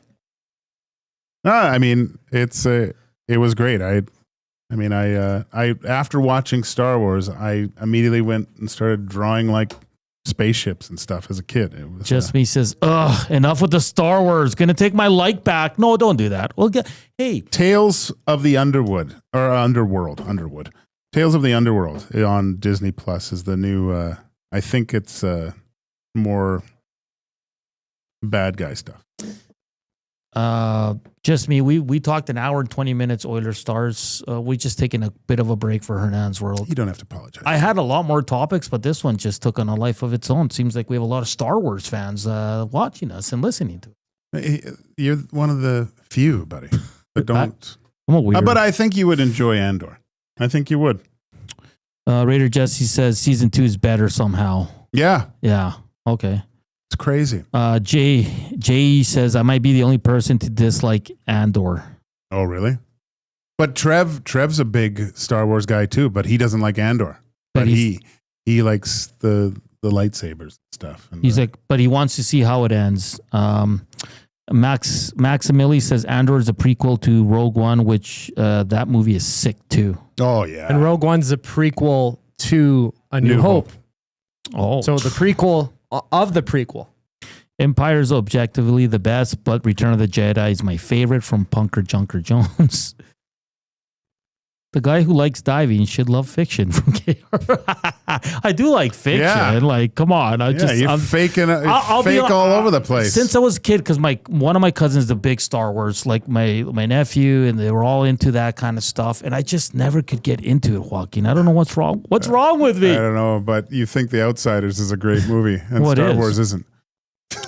Leon's body language. Watch The Matrix. Leon's body language says Coop's stock just went up because of his take.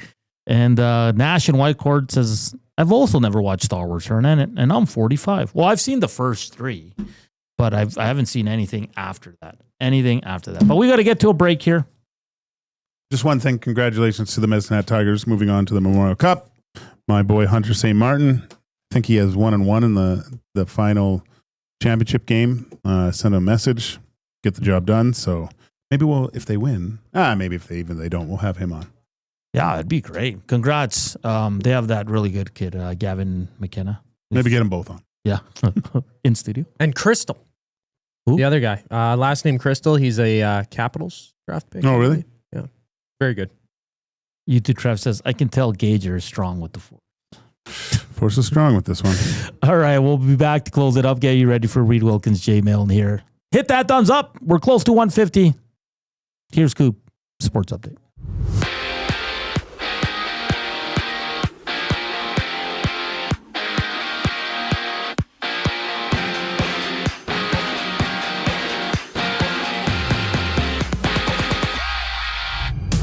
For the second straight season, it's the Oilers and Stars meeting in the Western Conference Final. Game 1 puck drop goes at 6 o'clock. Catch the GCL Diesel Oil Stream pregame show. Tom Gazzola and Hernan Salas get you set for the action live on location at Boston Pizza Westgate. Tune in at 5 right here on EST. And on the court, Game 1 of the Eastern Conference Final goes between the Pacers and Knicks. Tip-off at 6 o'clock. And for the Thunder, Shai Gilgeous-Alexander has won the NBA's MVP award, averaging nearly 33 points with over 6 assists and 5 rebounds through 76 regular season games this year. In baseball, Toronto hosts San Diego fresh off a 3-0 win over the Padres last night. First pitch goes at 5:07. Kevin Gausman gets a start for Toronto. Right now, 4 games are underway. The Orioles have taken an 8-4 lead over the Brewers in the bottom of the 11th inning, while the Mariners are up 6-5 against the White Sox in the 9th. The final segment of EST Afternoons brings us back on the other side of the break. I'm Zachary Kubish, and you're up to date. Reed Wilkins Show with J Milne. It's our colleague and buddy Sean Bell. I think people still mistake the Oilers of being the team that was in the regular season. It was easy to pick holes in their lineup because not everybody was producing. But now you get Kane back and you get Frederick back. This is a completely different lineup than what started the regular season or even finished at the end of the regular season. The Reed Wilkins Show with J Milne, weekday afternoon 3 to 6, only on Edmonton Sports Talk. Your clear choice for Edmonton sports.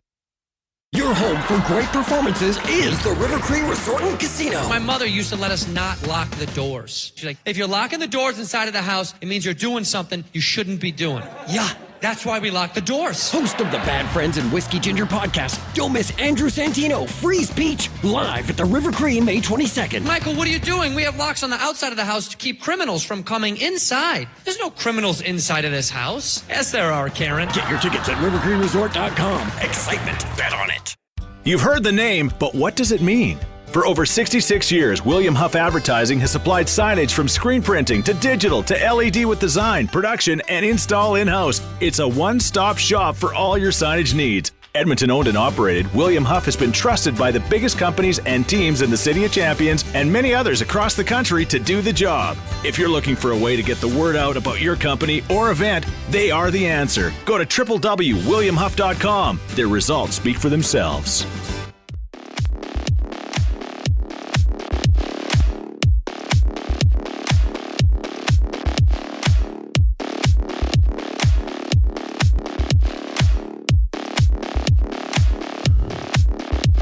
It's 2:44. Welcome back. Final segment here on EST Afternoons, live from the William Huff Studios. Reed Wilkins, J Milne, from 3 to 5, and then it's the GCL Diesel Oil Stream pregame show live from Boston Pizza Westgate with Tom Gazzola. I'll be down there.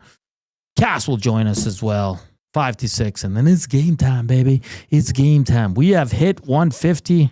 Good job, Nas. You got to the best. 156. Good stuff. I'm just trying to track down some info here on Brendan Shanahan. I'm just seeing if there's any confirmation.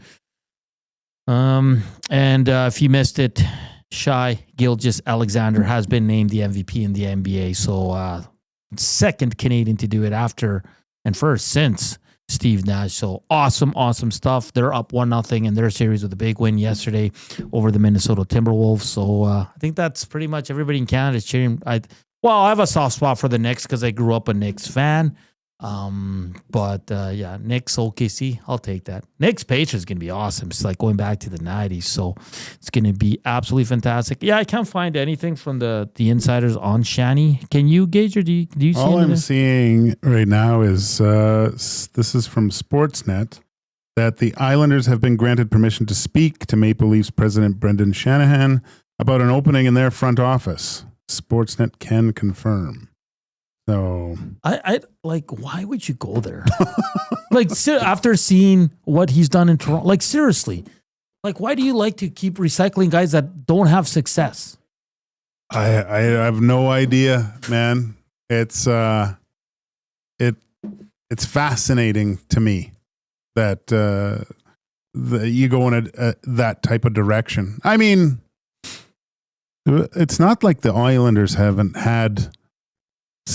Well, they didn't make the playoffs, but they've been in the playoffs a lot. They've been okay. They haven't got to the pinnacle, I guess. They got to the conference final a few years ago, didn't they? They had a good run one year with Ebbs. Yeah, Ebbs they were going pretty good there. I just you have a guy that's basically underachieved his whole time, right? Well, let's go get that guy. Like, I just don't get it. And it was like I think you tweeted out the Kipper and Bourne thing, and they were talking about how I think they were talking about the bottom six and the goaltending. There's always there's a carousel on that area of the team, and you can't really blame those players. Like with Toronto, they were good. Like that area seemed to be solidified. But that's the part that keeps changing, and the core guys remain. So interesting. Yeah, I don't. And we were just talking about it in the break. Elliot Friedman. Okay, so it's legit. Yeah. I don't get it with Rick Tocchet either. I'm sorry, I don't. Dude, I just said it. Like a coach is usually only as good as his goaltender. And he had 1 year where Thatcher Demko had a Vezina type season. And that's even with him getting injured. Doesn't have solid goaltending, doesn't have a good year. And I know he's going back to Philly where he started, and maybe that's the point. Maybe it's more of a PR thing, nostalgic, that gets people more enthused about he's coming home, so to speak, and righting the ship. So maybe I can see that portion of it. But I mean, come on, what are you doing here? You want someone like, you got to give the Edmonton Oilers credit of kind of going outside the box with Knobloch, right? Knobloch was on no one's radar when that move was made. Well, I think he was on Stoff's radar. But I think he made the move. He might have made the move. But no, I mean, that's the thing. You got to. I think there's the wealth of talent out there of hungry young guys to come in and make this difference. You know, I mean, I guess you will see what. It'll be interesting to see if there's any improvements with Anaheim next year, with Quenneville going there. Yeah, we'll see. You know, it's you're only as good as the roster that you get. So you're only as good as the goaltender. Goaltender. Craiger, thank you. He sends me a chronological. Yes, I can't speak right. Order of how to watch Star Wars.